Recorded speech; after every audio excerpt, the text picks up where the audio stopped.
శుభోదయం మిత్రులారా, వార్తా కథనాలపై విశ్లేషణ కార్యక్రమం టీజీటీవీ మార్నింగ్ న్యూస్ కు స్వాగతం. నేను మీ జర్నలిస్ట్ సత్య. ముందుగా వివిధ పత్రికల్లో వచ్చిన ప్రధాన వార్తలను కనుక పరిశీలించినట్టయితే, ఢిల్లీ పార్టీల చేతిలో తెలంగాణ నలిగిపోతా ఉన్నదని చెప్పి నిన్నటి రోజున బీఆర్ఎస్ వర్కింగ్ ప్రెసిడెంట్ కేటీఆర్ మరి ఇక్కడ ఆవేదన వ్యక్తం చేసిన పరిస్థితిని మనం ఇక్కడ చూడవచ్చు.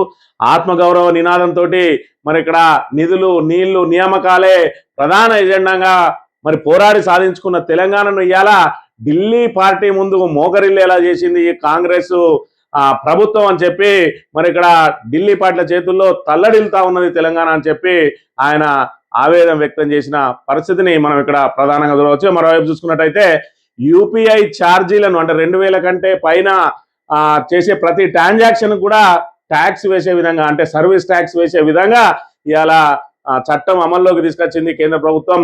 మరి ఇక్కడ డిజిటల్ చెల్లింపుల వైపు అందరినీ మళ్లించినటువంటి కేంద్ర ప్రభుత్వం ఈ రోజు డిజిటల్ చెల్లింపులు 2000 కంటే ఎక్కువగా చెల్లింపు చేసినట్టయితే దానికి సర్ఛార్జిని వసూలు చేస్తూ ఉంటే అంటే మళ్ళీ నగదు వైపు మళ్ళిస్తా ఉన్నదా అంటే ట్రాన్సాక్షన్ ఏదైనా ఉంటే ఇప్పుడు ప్రతి ఒక్కరు కూడా మరి ఇక్కడ ఆన్లైన్ ద్వారా చేస్తూ ఉన్నారు.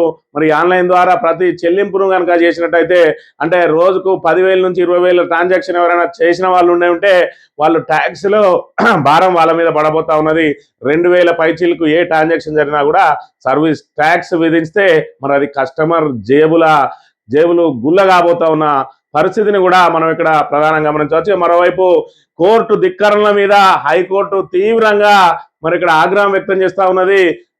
ఏదైతే మొన్నటికి మొన్న హైడ్రా కమిషనర్ మీద కోర్టు ధిక్కరణ కేసులో ఏకంగా ఆయనను ఆ పోస్టు నుంచి తప్పించాలని ఆదేశాలు జారీ చేసిన హైకోర్టు ఆర్థిక కార్యదర్శిని మరి ఇక్కడ అరెస్ట్ చేయాలని చెప్పి ఏదైతే ఆర్డర్లు జారీ చేసింది హైదరాబాద్ కమిషనర్ కు, ఆయన ఎక్కడ ఉన్నా కూడా అరెస్ట్ చేసి ఈ రోజు కోర్టు ముందు హాజరుపరచాలని చెప్పి గత వారం 10 రోజుల క్రితమే ఆల్రెడీ అంటే గత నెలలోనే ఆర్డర్లు జారీ చేసిన పరిస్థితిని మనం ఇక్కడ ప్రధానంగా చూడవచ్చు. మరోవైపు డబుల్ ఇంజిన్ సర్కార్ అని గొప్పలు చెప్పుకునేటువంటి బీజేపీ ప్రభుత్వం మరి ఇక్కడ బీజేపీ పాలిత రాష్ట్రాల్లో పనులు ఏ విధంగా ఉన్నాయనంటే బీజేపీ నాయకుని తమ్ముడే కాంట్రాక్టర్ గా వేసిన రోడ్లు 60 నుంచి 70 చోట్ల మరి ఇక్కడ ఆ గుంతలు పడితే ఆ గుంతలను పూడ్చడానికి మరి సరికొత్త టెక్నాలజీని వాడుతా ఉన్నారు. ఆ తేమను ఆరిపోవడానికి పంకాలు పెట్టినట్టు అంటే ఫ్యాన్లు పెట్టినట్టు రోడ్ల మీద ఫ్యాన్లు పెట్టి తేమను ఆరబోసే పరిస్థితి వచ్చింది అని అంటే బీజేపీ పాలిత రాష్ట్రాల్లో మరి ఏ విధంగా ఉన్నది ఆ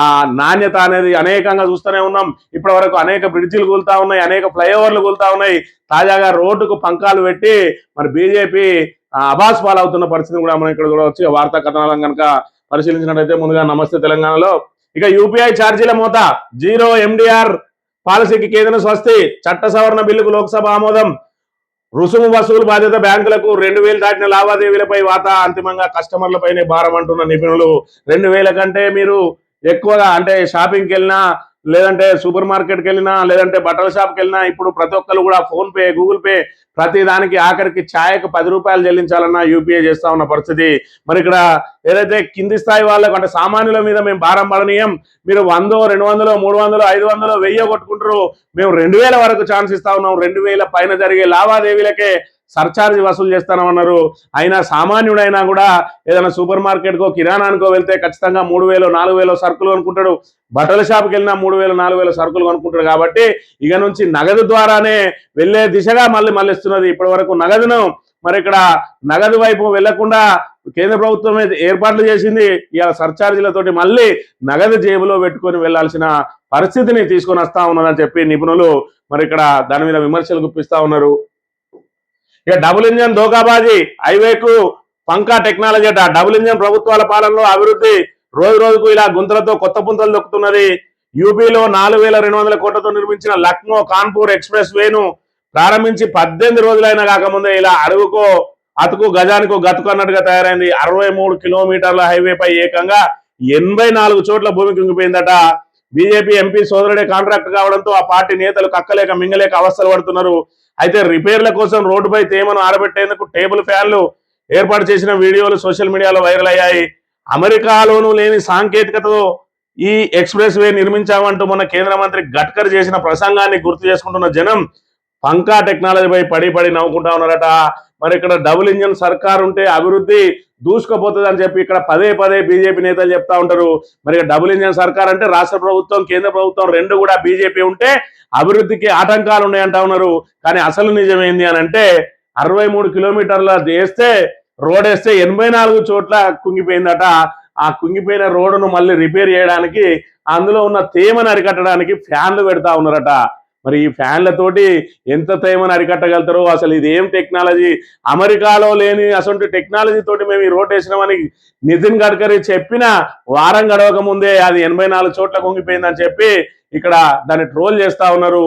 ఇది డబుల్ ఇంజన్ సర్కార్లో వీళ్ళు సాధిస్తున్న ప్రగతి ఇది అని చెప్పి నెటిజన్లు విమర్శలు గుప్పిస్తా ఉన్నారు. ఇక మెగావాట్ల దగా పర్వం అట. కరెంట్ ఉత్పత్తిపై సర్కార్ తాత్సారం, పోతిరెడ్డిపాడు కోసమే శ్రీశైలం పనం, ఇది రేవంత్ సర్కార్ వ్యవహారం. శ్రీశైలం రిజర్వాయర్ కు 2.2 లక్షల క్యూసెక్ల భారీ వరద అయినా పూర్తి స్థాయిలో విద్యుత్ ఉత్పత్తి చేపట్టని ప్రభుత్వం.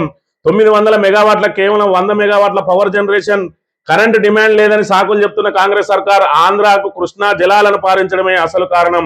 854 ఫీట్ల నీటి మట్టం వద్దే పనిచేయనున్న పోతిరెడ్డిపాడు ఆ లెవెల్ మెయింటైన్ చేసేందుకు విద్యుత్ ఉత్పత్తి నిలిపివేత. మరోవైపు శ్రీశైలం నుంచి నీటి మళ్లింపు షురూ చేసిన ఏపీ నీటి వినియోగంపై మీటింగ్ పెట్టాలని ఉల్టా కేఆర్ఎంబీకి లేక నిరుడు కూడా యథేచ్ఛగా కృష్ణా నీటిని మళ్లించుకుపోతా ఉన్న ఏపీ. ఇవాళ తెలంగాణ ప్రభుత్వాన్ని ఎవరు నడిపిస్తా ఉన్నారు? అసలు చంద్రబాబు కనసన్నలలో నడుస్తా ఉన్నదా లేదంటే కాంగ్రెస్ పార్టీ నడిపిస్తా ఉన్నదా ప్రభుత్వాన్ని అని అంటే మరి ఇక్కడ మనం అది మీమాంసగా మారింది, అది ప్రశ్నార్థకంగా మారింది. ఇవాళ ఏదైతే కృష్ణాకు సంబంధించి మరి శ్రీశైలం రిజర్వాయర్ కు 2.2 లక్షల క్యూసెక్ల వరద నీరు వస్తా ఉంటే 900 మెగావాట్ల విద్యుత్ ఉత్పత్తి చేయాల్సిన చోట కేవలం 100 మెగావాట్ల విద్యుత్ ఉత్పత్తి చేస్తా ఉన్నారు. మరోవైపు నీటిపారుదల రంగ నిపుణులు అదేవిధంగా విద్యుత్ అధికారులు ఏం చెప్తా ఉన్నారట అంటే ఇప్పుడు కరెంటు డిమాండ్ లేదని, మరి రైతులకు ఇవ్వాల్సిన 24 గంటల కరెంటును 10 గంటల 30 నిమిషాలు మాత్రమే ఇస్తా ఉన్నారని చెప్పి నిన్నటి రోజున హరీష్ రావు ఆ సబ్ స్టేషన్ లో పోయి ఆ లాగ్ బుక్ చూసి ఆధారాలతో సహా బయట పెట్టిండు. ఒకవైపు హైదరాబాద్ లో కూడా కరెంటు కోతలు ఉన్న సమయంలో యథేచ్ఛగా మనకి ఇక్కడ మరి ఉత్పత్తి చేసుకునే అవకాశం ఉంటే 900 మెగావాట్లకు 100 మెగావాట్ల ఎందుకు చేయాల్సి వస్తుంది అని అంటే పోతిరెడ్డిపాడు దగ్గర 854 ఫీట్ల నీటి మట్టం ఉంటేనే పోతిరెడ్డిపాళ్ళకి వెళ్ళి నీళ్లు బయటకు పోతాయట. మరి దీన్ని కనుక నువ్వు విద్యుత్ ఉత్పత్తికి తరలించినట్టయితే ఆ నీటి మట్టం తగ్గుతుందని చెప్పి కేవలం ఆంధ్రాకు నీళ్ళు ఇవ్వడం కోసం తెలంగాణను పనంగా పెడతా ఉన్నాడు రేవంత్ రెడ్డి. ఇప్పటికే ఏదైతే ప్రాణహిత నీటిని గోదావరి నీటిని యథేచ్ఛగా కిందికి వదిలేసిండు. ఇవాళ సుందిల్లా అన్నారం గేట్లు వేసి పెడితే మరి చాలా వరకు మనకు ఉపయోగం ఉండే. ఇప్పటికే అసలు నీళ్లు ఇవ్వలేమని చెప్పి ఇంజనీర్లు చేతులెత్తిండ్రు. ఇప్పుడు వచ్చిన నీరు తాగునీటికి మనకు మాత్రమే సరిపోతుంది, సాగునీటికి నీళ్ళు ఇవ్వలేము అని చెప్పి నిన్న రోజున మీటింగ్ పెట్టుకున్నారు. ఆ మీటింగ్ పెట్టుకొని 15 రోజుల తర్వాత మళ్ళీ మీటింగ్ పెట్టుకొని ఆ మీటింగ్ ద్వారా మనకు సరిపడా నీళ్లు కనుక అందినట్టయితే అప్పుడు చూద్దాం మనం సాగునీరుకు ఇవ్వడానికి అని చెప్పి చెప్తా ఉన్నారు. ఇప్పటికే ఉత్తర తెలంగాణలో ఏదైతే వర్షాలు వచ్చినాయో వరదలు వచ్చినాయో ఆ వర్షపు నీటితో చేరిన నీటితోటే ఇప్పటికీ నాట్లేస్తా ఉన్నారు తప్ప ఇప్పటి వరకు సాగునీరు వదిలేయలేదు. ఇక దక్షిణ తెలంగాణ రైతుల పరిస్థితి అయితే మరీ దుర్భరంగా ఉన్నది. ఈ పరిస్థితులలో ఆఖరికి కరెంట్ ఉత్పత్తి చేసే అవకాశం ఉన్నా కూడా వాటిని ఇవ్వకుండా మరి ఏదైతే దాన్ని ఉత్పత్తి చేయకుండా కేవలం పోతిరెడ్డిపాడు నుంచి మరి ఆంధ్రాకు నీళ్ళు పోవడానికి సహకరిస్తా ఉన్నది కాంగ్రెస్ ప్రభుత్వం అని అంటే ఇలాంటి దుర్మార్గ ప్రభుత్వం ఇలా తెలంగాణను సర్వనాశనం చేస్తా ఉన్నదా లేదా ఒకసారి ఆలోచన చేసుకోవాలి. సీనియర్ ఐఏఎస్ సందీప్ కుమార్ సుల్తానియాపై అరెస్ట్ వారెంట్, కోర్టు ధిక్కార కేసులో హైకోర్టు కఠిన ఉత్తర్వులు, నేటి కోర్టు ముందుకు హాజరుపరచాలని సిపికి ఆదేశం. సీనియర్ ఐఏఎస్ అధికారి ఆర్థిక శాఖ ప్రధాన కార్యదర్శి సందీప్ కుమార్ సుల్తానియాపై తెలంగాణ హైకోర్టు అరెస్ట్ వారెంట్ జారీ చేసింది. గత నెలలోనే వారెంట్ జారీ అయినప్పటికీ ఈ విషయం ఆలస్యంగా వెలుగులోకి వచ్చింది. కోర్టు ధిక్కరణకు పాల్పడుతున్న అధికారుల పట్ల కఠినంగా వ్యవహరిస్తున్న ఉన్నత న్యాయస్థానం ఇటీవలే హైడ్రా కమిషనర్ రంగనాథన్ ఆ బాధ్యత నుంచి తప్పించాలని ఆదేశించింది. అదే క్రమంలో కోర్టు ఆదేశాలను అమలు చేయడంలో విఫలమైన ఐఏఎస్ అధికారి సందీప్ కుమార్ సుల్తానియాపై బెయిలబుల్ అరెస్ట్ వారెంట్ జారీ చేసింది. ఆయన ఎక్కడ ఉన్నా అరెస్ట్ చేసి ఆగస్టు 7న ఉదయం 10:30 గంటలకు కోర్టు ముందు హాజరుపరచాలని చెప్పి సిపికి ఆదేశాలు జారీ చేసింది. యథేచ్ఛగా కోర్టు ధిక్కరణలకు పాల్పడతా ఉన్నారు. ఒకవైపు హైడ్రా రంగనాథ్ మీద చర్యలు చేపట్టాలని చెప్పి మరి ఇక్కడ హైకోర్టు ఆదేశాలు జారీ చేస్తే మరి దానికి సపోర్ట్ గా ముఖ్యమంత్రి మాట్లాడతాడు. కోర్టు ధిక్కరణకు మరి పాల్పడే విధంగా ఆయన వ్యాఖ్యలు ఉన్నాయి. మరి ఇప్పటి వరకు కూడా ఆయనను తొలగించలేదు, కొత్త అధికారిని నియమించలేదు. ఇంకా మేము దాని మీద అప్పీల్కి పోతామని చెప్పి ఈ సమయాన్ని అంతా వాడుకుంటున్న పరిస్థితిని మనం చూస్తా ఉన్నాం. మరి ఈ విషయం మరొక ముందే ఆర్థిక శాఖ ప్రధాన కార్యదర్శి, మరి ఇక్కడ ఆర్థిక శాఖ కార్యదర్శికే ఆల్రెడీ ఇక్కడ కోర్టు ధిక్కరణకి మన నోటీసులు వేయినాయి అని అంటే పరిస్థితి ప్రభుత్వంలో ఉన్న అధికారులు ఏ విధంగా మరి ఇక్కడ ప్రజా వ్యతిరేక విధానాలకు పాల్పడుతున్నారు దీని ద్వారా తేటతెల్లమవుతున్న పరిస్థితిని మనం ఇక్కడ చూడాలి. ఇక ఢిల్లీ పార్టీల చేతుల్లో తల్లడిల్లుతున్న తెలంగాణ గురువు జయశంకర్ సార్, రేవంత్ గురువు చంద్రబాబు, కాంగ్రెస్ కబంధ హస్తాల్లో రాష్ట్రం అరిగోస శాసించే దశ నుంచి మళ్ళీ యాచించే దశకు తెలంగాణ కోసమే పుట్టిన పార్టీ బీఆర్ఎస్. 75 ఢిల్లీ టూర్లు రేవంత్ గులాంగిరికి నిదర్శనం. బీఆర్ఎస్ వర్కింగ్ ప్రెసిడెంట్ కేటీఆర్ అని చెప్పి నిన్నటి రోజున మరి ఇక్కడ నందినగర్ లో అంబేద్కర్ మనవడైనటువంటి ప్రకాష్ అంబేద్కర్ ను మరి నిన్న ఆయన సత్కరించిండు. ఇటు మధుసూదనాచారి, అదేవిధంగా ఆర్ఎస్ ప్రవీణ్ కుమార్, అదేవిధంగా నిరంజన్ రెడ్డి, మాజీ మంత్రి నిరంజన్ రెడ్డి కేసీఆర్ నివాసంలో ఆయనను సత్కరించి ఈ సందర్భంగా వాళ్ళు మాట్లాడుతూ ఢిల్లీ పార్టీల చేతుల్లో తల్లడిల్తా ఉన్న తెలంగాణని ఆవేదన వ్యక్తం చేసిన పరిస్థితి. ఎందుకంటే ఇప్పటికి 75 సార్లు వెళ్ళి మరి మోకరిల్లుతా ఉన్నాడు, ఇటు బీజేపీకి మోకరిల్లుతా ఉన్నాడు, కాంగ్రెస్ కేమో తన పీఠం కాపాడుకోవడానికి మోకరిల్లుతా ఉన్నాడు. అయినప్పటికీ కూడా ఆయన పీఠాన్ని కాపాడుకుంటాను కావచ్చు, డబ్బుల మూటలు మోసి, కానీ తెలంగాణకు మాత్రం ఒరిగింది ఏమి లేదు. ఇప్పటి వరకు 75 సార్లు పోయినా 75 రూపాయలు కూడా తీసుకురాలేదని చెప్పి మరి తీవ్రంగా విమర్శించిన పరిస్థితిని కూడా మనం ఇక్కడ చూడవచ్చు. ఇక తమ్మిడేటికి 12,000 కోట్లట. ప్రభుత్వానికి పిఎఫ్ఆర్ ప్రతిపాదనలు సమర్పించిన ఆర్వి కన్సల్టెన్సీ కంపెనీ త్వరలో కేబినెట్ లో చర్చించే ఛాన్స్ అట. ఏదైతే అసలు నిర్మాణమే జరగని ఒక ప్రాజెక్టును పట్టుకొని దాన్ని అగ చేస్తాను అని చెప్పి ఇప్పటి వరకు కనీసం ఆ ముఖ్యమంత్రి అపాయింట్మెంట్ కూడా మరి కోరని, లేదంటే వీళ్ళు కోరినా కూడా అపాయింట్మెంట్ కూడా ఇవ్వని మరి ఆ ప్రాజెక్టు ఏ విధంగా వీళ్ళు పూర్తి చేస్తారు? 148 మీటర్లే ఉన్నట్టు ఉంటే అది మరి దేనికి పనికిరాని ప్రాజెక్టుగా మారిపోయే ప్రమాదం ఉన్నదంటే కాళేశ్వరం ఉన్నన్ని రోజులు బీఆర్ఎస్ మరి ఇక్కడ ఏదైతే తలెత్తుకొని తిరుగుతుంది బీఆర్ఎస్ కే మరి ఇక్కడ పూర్తి స్థాయిలో తెలంగాణ వాదులందరూ, తెలంగాణ ప్రజలందరూ కూడా మరి బీఆర్ఎస్ పక్షాన్నే ఉంటారు. మనం ఏదో మొన్న అందరినీ మోసం చేసి అరిచేతిలో వైకుంఠం చూపించి మరి 10,000ను 15,000 చేస్తామని, కళ్యాణ లక్ష్మిలో తులం బంగారం ఇస్తామని, 2,000 పెన్షన్ 4,000 చేస్తామని, ప్రతి మహిళకు 2,500 ఇస్తామని చెప్పి, ప్రతి మండలానికో ఇంటర్నేషనల్ మరి ఇక్కడ స్కూల్ కట్టిస్తామని చెప్పి, విద్యా భరోసా కార్డు కింద ప్రతి విద్యార్థికి 5 లక్షల రూపాయల భరోసా కార్డు ఇస్తామని చెప్పి మరి ఇక్కడ డిక్లరేషన్ల పేరుతోటి బీసీలకు స్థానిక సంస్థల్లో 42% రిజర్వేషన్ కల్పిస్తామని చెప్పి, అదేవిధంగా మరి ఏదైతే ఆ రుణమాఫీని పూర్తి స్థాయిలో 2 లక్షల వరకు రుణమాఫీ చేస్తామని వెంటనే వెళ్ళి మీరు అందరు రుణాలు తెచ్చుకోరని చెప్పి ఇన్ని రకాల మోసం చేస్తే బయటపడ్డాం. కానీ ఇప్పుడు మన బండారం అంతా బయటపడ్డది. ఇక ఎట్టి పరిస్థితులలో కూడా కాంగ్రెస్ ను మరి ఇక్కడ తెలంగాణ ప్రజలు గెలిపించబోరు కాబట్టి ఇంకా కూడా కాళేశ్వరం మీద మన కుట్రలు కొనసాగిస్తూనే ఉండాలి. కాళేశ్వరం వృధా అని చెప్పి ప్రజల మెదళ్లలో విషాన్ని నాటాలి. దానికోసం తమ్మిడిఎట్టి కడతానం అని చెప్పి మరి అది ఎట్లాగో ప్రాజెక్టు పూర్తయ్యేది లేదు, దాన్ని మొదలు పెట్టేది లేదు కాబట్టి మరి దాని మీద పిఆర్ స్టంట్ చేసుకుంటేనే ఈ 2 సంవత్సరాలు తాత్సారం చేసి ఇగచ్చ అని చెప్పి మరోసారి ప్రజలను మోసం చేయాలి. దానికోసం మరొక 50-60 వేల ప్రజాధనాన్ని ఉచితాల పేరుతోటి ప్రజలకు వంచి మరి మళ్ళొక 5 సంవత్సరాలు తెలంగాణను దోచుకోవాలని చెప్పి ఇప్పటి నుంచే ప్రణాళికలు చేసుకుంటూనే ఉన్నది ఇవాళ కాంగ్రెస్ ప్రభుత్వం. అందులో భాగంగానే తుమ్మిడేటికి 12,000 కోట్లు మరి ఇక్కడ కేటాయించాలని చెప్తే అక్కడి నుంచట మరి సుందిళ్ళ ప్రాజెక్టుకు నీళ్ళని తీసుకొచ్చి అక్కడ నుంచి పైకెత్తిపోతారట. అసలు సుందిళ్ళే కూలిపోయిందన్నావు, మరి సుందిళ్ళ కూలిపోయిన ప్రాజెక్టులకు ఇళ్ళకెళ్ళి తీసుకొచ్చి నీళ్ళు ఎట్లా పెడతారో ఒక్కసారి ఆలోచన చేయాలి. ఇలా తమ్మిడేటి దగ్గర ఒకటి బ్యారేజ్, అదేవిధంగా సుందిళ్ళ దగ్గర ఒక బ్యారేజ్, వీళ్ళ ప్రకారం చూసుకున్నా కూడా అంటే ఎక్స్ట్రా కట్టింది అన్నారం, అదేవిధంగా ఒక అన్నారం మాత్రమే. అంటే సుందిళ్ళ కట్టాల్సిందే, తమ్మిడేటి కట్టాల్సిందే. తమ్మిడేటి ప్లేస్ లో మేడిగడ్డ కట్టిండ్రు, మరి ఇక్కడ సుందిళ్ళ ప్లేస్ లో ఇప్పుడు సుందిళ్ళ తీసుకొస్తా అన్నారు కాబట్టి సుందిళ్ళ, ఇక మిగతాది కట్టింది ఒక అన్నారం మాత్రమే. దాంతో 240 పైగా టీఎంసీల నీళ్ళని తీసుకునే అవకాశం ఉన్నది. అదే తుమ్మిడేటి దగ్గర కనుక 148 మీటర్లతో కడితే కేవలం 80 టీఎంసీలు మాత్రమే తీసుకునే అవకాశం ఉన్నది. దాంతో మన తాగునీటి అవసరాలు తీరుతాయా ఒకసారి ఆలోచన చేయాలి. ఇవాళ తెలంగాణ పట్ల ఎలాంటి చిత్తశుద్ధి లేని మరి ఈ నాయకులంతా తెలంగాణను పరిపాలిస్తూ ఉంటే 50-60 ఏళ్ల పాటు మనం ఈ కాంగ్రెస్ ద్వారానే గోసపడ్డం అనే విషయాన్ని మర్చిపోయి వాళ్ళ ఏదైతే ఆశ చూపిందో ఆశకు మోసపోయినాం. ఇంకోసారి మోసపోవడానికి మరి ఇక్కడ ఎవరు సిద్ధంగా ఉండద్దు. మరి వాళ్ళ ఎక్కడెక్కడ కుయుక్తులను గమనించి మనం ఎక్కడెక్కడ తిప్పికొట్టాలి. ఓటు అనే ఆయుధం ద్వారానే కాంగ్రెస్ ను భూస్థాపితం చేయాల్సిన బాధ్యత ప్రజల మీద ఉన్నది. ఇక వానకాలం సాగుకు నీళ్లు కష్టమే, తాగునీటికే తొలి ప్రాధాన్యం, ముందు చెరువులన్నీ నింపాలి, వరద వస్తేనే యాసంగికి నీరు. స్కివం మీటింగ్ లో నిర్ణయం, 15 రోజుల తర్వాత మరోసారి భేటీ. వానకాలం సాగు కూడా నీళ్లు కష్టమేనట. అంటే ఇప్పటికే వరదలు వచ్చినాయి, బోలెడన్ని నీళ్ళు వచ్చినాయి, మా ఎల్లంపల్లి ద్వారానే నీళ్ళు వచ్చినాయి అంటాడు. ఎల్లంపల్లి ప్రాజెక్ట్ అనే దానికి మరి కనెక్టివిటీ అంతా కూడా కాళేశ్వరం అనే విషయాన్ని మర్చిపోయి ఒక్క ఎల్లంపల్లిని చూపిస్తా ఉన్నారు.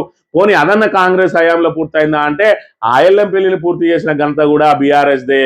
ఆ తర్వాత అక్కడి నుంచి కాళేశ్వరానికి సంబంధించిన సైకిల్ అంతా అక్కడి నుంచే ప్రారంభం అవుతుంది.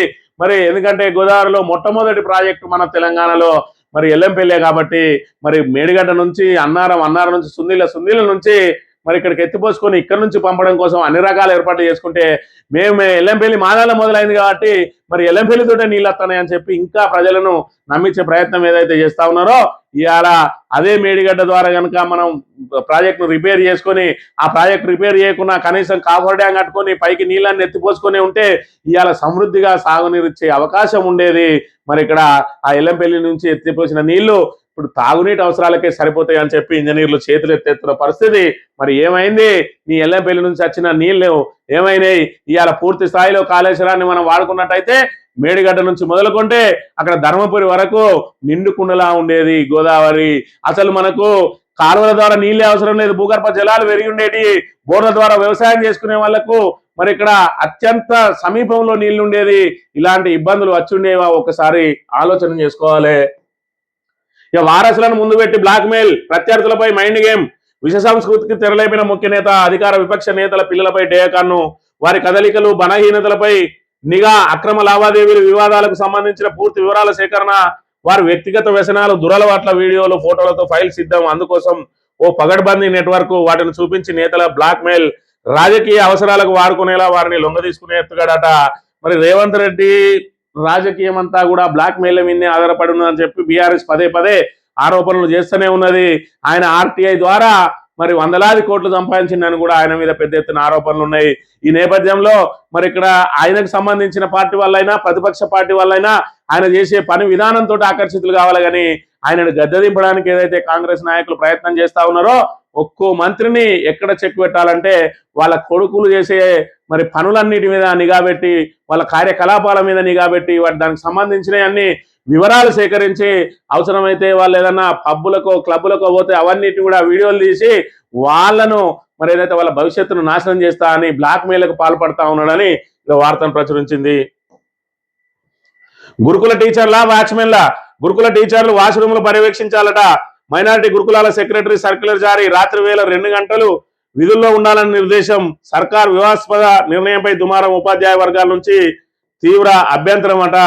మరి ఇక్కడ గురుకుల టీచర్లకు సంబంధించి మరి టీచర్లు అంటే వాళ్ళు మరి 9 to 5 వాళ్ళు చేయాల్సిన పనులన్నీ చేస్తారు. దానికి సంబంధించి టీచర్లకు ఏం టార్గెట్ పెట్టాలి, మరి ఉత్తీర్ణత టార్గెట్ పెట్టాలి, మరి వాళ్ళకి సంబంధించి ఈ టైం లోపల సిలబస్ పూర్తి చేయాలని పెట్టాలి. కానీ వాష్రూమ్ల క్లీనింగ్ది మరి ఇక్కడ మీరే పర్యవేక్షణ చేయాలి. అర్ధరాత్రి 2 గంటలు మీరు మరి షిఫ్ట్ల వారిగా డ్యూటీలు వేసుకొని డ్యూటీ చేయాలని చెప్పి గురుకుల టీచర్లతోటి మరి చెలగాట మాడుతూ ఉన్నది ప్రభుత్వం. ఇక రిటైర్మెంట్ ముంగిట సస్పెన్షన్ల ఆట, బెనిఫిట్లు ఎగ్గొట్టేలా ఆర్టీసీ ఎత్తుగడ. ఇప్పటికే 15 మందిపై వేటు, ఐక్య పోరాటాలకు సిద్ధమవుతున్న డ్రైవర్లట. ఒకవైపు ఇప్పటికే ఆర్టీసీ రిటైర్డ్ ఉద్యోగులకు సంబంధించిన బెనిఫిట్స్ వస్తలేవని చెప్పి వాళ్ళు పెద్ద ఎత్తున పోరాటం చేస్తూ ఉంటే కొత్తగా రిటైర్ అయ్యే వారిని మరి వాళ్ళ బెనిఫిట్స్ ఇవ్వలేక వాళ్ళకట సస్పెన్షన్ చేస్తా ఉన్నట్టు. ఇక రిటైర్ అవుతారు, ఈ నెలాఖరులో రిటైర్ అవుతారంటే ఈ నెల మధ్య నుంచే మొదలుపెట్టి నువ్వు ఈ తప్పు చేసినావు అని సస్పెన్షన్ పెట్టి ఆయన ఆ రిటైర్మెంట్ బెనిఫిట్లను మరి అదైతే ఆయన మీద విచారణ పూర్తయ్యాక ఆపుదామని చెప్పి దాని పేరుతోటి 1 ఏడాది 2 నెలలు ఆపడానికి ప్రయత్నం చేస్తా ఉన్నారట. సాక్షి దినపత్రిక విషయానికి వస్తే ఉచిత చెల్లింపులకు చెల్లు అని చెప్పి దీనికి సంబంధించిన యూపీఐకి సంబంధించిన వార్తను ప్రధానంగా, అదేవిధంగా సుల్తానియా అరెస్ట్ చేయండి అని చెప్పి మరి ఏదైతే సందీప్ కుమార్ సుల్తానియాకి సంబంధించిన వార్త రెండింటినే ప్రధానంగా ప్రచురించింది.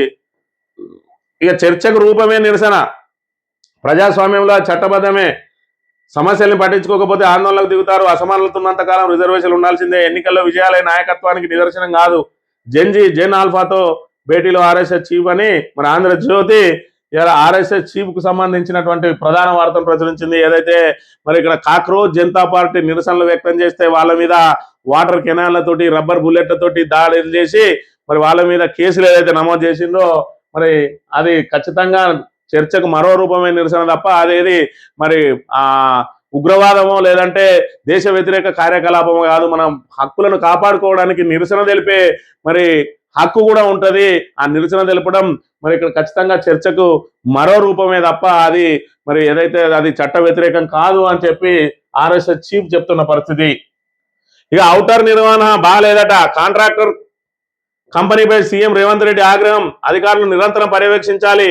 ఒకే గొడుగు కిందకు ఓఆర్ఆర్, త్రిబుల్ రేడియల్ రోడ్లు, భూసేకరణ, రుణాలు, నిర్వహణ దాని కిందే. ప్రభుత్వం సేకరించిన భూములకే టీడీఆర్ బాండ్లపై ప్రత్యేక కమిటీ వేయాలి. ఫ్యూచర్ సిటీ రోడ్డు డిసెంబర్ 9కి పూర్తయ్యాలి. మనకు కావాల్సింది ఫ్యూచర్ సిటీ. ఎందుకంటే ఫ్యూచర్ సిటీకి ఎంత వీలైనంత తొందరలో 4 కంపెనీలు అవో ఇవో నిర్మాణాలు చేపడితే చుట్టుపక్కల ఉన్నటువంటి భూములను టక్కా అమ్ముకోవాలి. ఎందుకంటే మరి ఇక్కడ రాబోతా ఉన్నది సమయం లేదు మిత్రమా అన్నట్టు మరి ఎన్నికలు దగ్గర పడబోతా ఉన్నాయి. 2 సంవత్సరాల కాలమే ఉన్నది.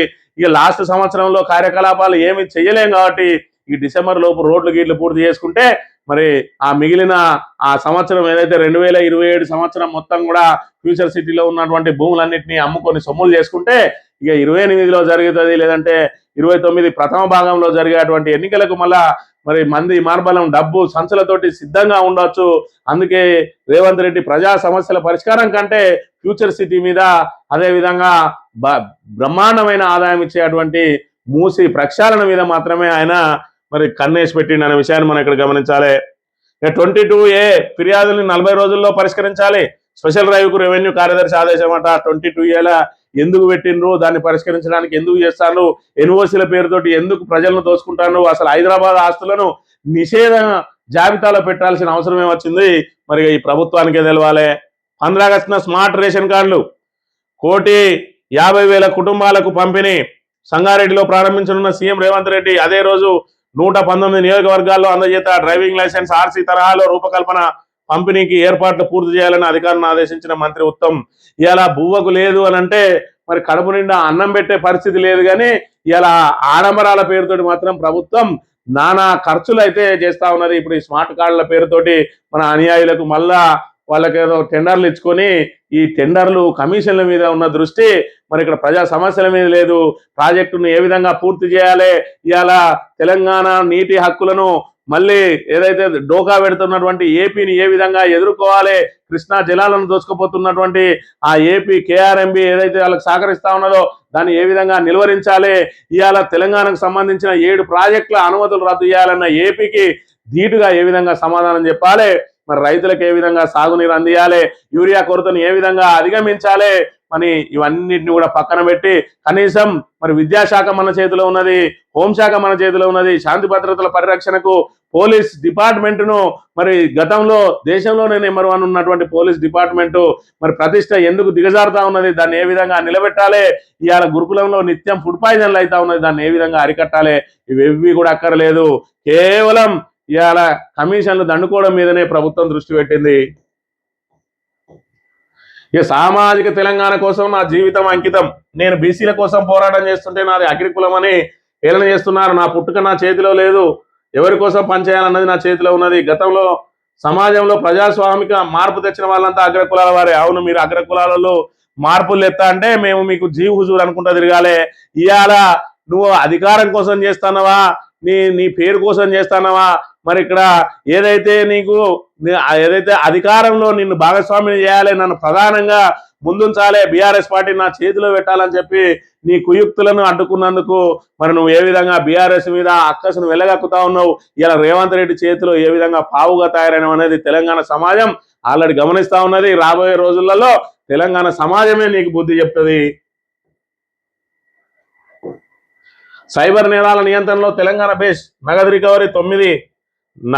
రికవరీ సహా 9 అంశాల్లో దేశంలోనే ప్రథమ స్థానం అట. సమన్వయ పోర్టల్ అభ్యర్థనలో 96% పరిష్కారం.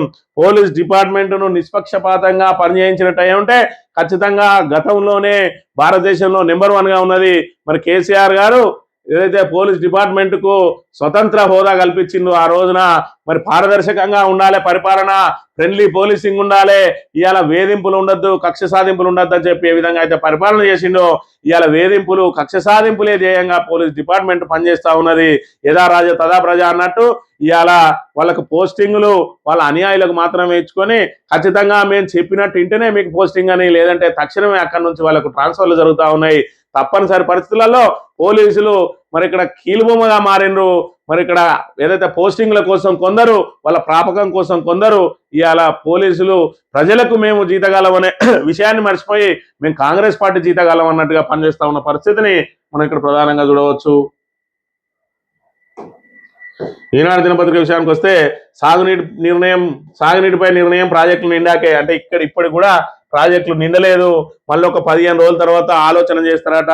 ఆ ఆలోచన చేస్తాను అని అంటే మరి ఇక్కడ ఉన్న పరిస్థితి ఏ విధంగా ఉన్నది? ఇవాళ మేడిగడ్డ ప్రాజెక్టు కనుక నిలబడి ఉన్నట్టయి ఉంటే, దాన్ని ఇప్పటికే మరమ్మత్తు చేసి ఉన్నట్టయి ఉంటే ఈ పరిస్థితి మనకు వచ్చేదా ఒకసారి ఆలోచించాలి. ఎల్నినో ప్రభావం ఉంటుందని చెప్పి గత ఏడాదిన్నర క్రితం నుంచి ఎల్నినో ఉంటుంది అని చెప్తా ఉన్న పరిస్థితి. మరి దాన్ని రిపేర్ కనుక చేసినట్టయితే కాళేశ్వరం ప్రాజెక్టు పూర్తి స్థాయిలో నిర్మాణానికే 3 సంవత్సరాలు పట్టింది. కానీ వీళ్ళకి పరీక్షలు జరపడానికే ఇంకా 3 సంవత్సరాలు సరిపోలేదు. ఆ పరీక్షలు కూడా పూర్తి స్థాయిలో ఇంకా రాలేదట. అన్ని పరీక్షలు పూర్తయిన తర్వాత దాన్ని మరమ్మత్తు చేస్తారట. అంటే 3 సంవత్సరాలు నిర్మాణం చేసినటువంటి ప్రాజెక్టును 3 సంవత్సరాలలో ఒక పిల్లరు కూలి 2 పిల్లర్లు కుంగితే మరి ఏ విధంగా మరి దాన్ని ఎందుకు కుంగిందనే దాన్ని బయటికి తీయడానికి 3 సంవత్సరాల సమయం సరిపోతలేదంటే ఇది ఎంత అసమర్థ ప్రభుత్వమా, లేదంటే కావాలని చెప్పి బీఆర్ఎస్ మీద కక్ష సాధింపు చర్యల్లో భాగంగా ఇలా రైతులను వేధిస్తా ఉన్నది. తాగునీటికి మరి ఫనంగా పెట్టి ఇవాళ ఏపీ ఆడ గుంటకాడ నక్కలాగా ఉన్నా కూడా మరి నీళ్ళన్నింటినీ కిందికి వదిలేసి తెలంగాణకు తీవ్ర అన్యాయం చేస్తా ఉన్న పరిస్థితిని ప్రజలు గమనించాలి. ఇప్పటికైనా ఒకటే ఆలోచన చేయాలి, ఢిల్లీకి గులాంగిరి చేసేటువంటి పార్టీ అవసరమా, తెలంగాణ ఆత్మగౌరవ నినాదం కోసం పోరాటం చేసే బీఆర్ఎస్ అవసరమా అని ఒకసారి ఆలోచన చేసుకొని ఖచ్చితంగా తెలంగాణ ప్రజానీకం అంతా కూడా కాంగ్రెస్ కు హటావో తెలంగాణకు బచావో అనే నినాదంతో మరి అందరూ కూడా సంసిద్ధంగా ఉండాలని కోరుతూ ఇది ఈరోజు మార్నింగ్ న్యూస్ తెలియపలుతాను. Thank you very much.